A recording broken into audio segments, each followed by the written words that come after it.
Салом алейкум мардуми тоҷик. Ман ҳами президенти Тоҷикистона Эмомалӣ Раҳмона аҳамият додам. Ҳами худаш ҳами оилааш қатъи навасо, бачаҳо, хеш, табор ҳама кас ҳами кругуш қатъи ин хел сиёҳ метованд.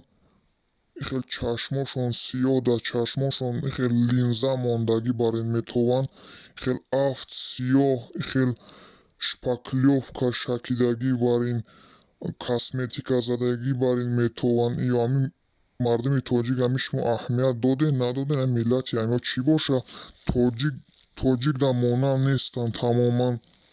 Ҳамон мегӯянд ки Сталин ҳамун 100 сол пеш як 4-5 ҳазор ҳами сиганаи лулияи ҷугияи чияи ҳами сини Тоҷикистон депорт кардагӣ буд аз ҳамун Кавказ сини Россия.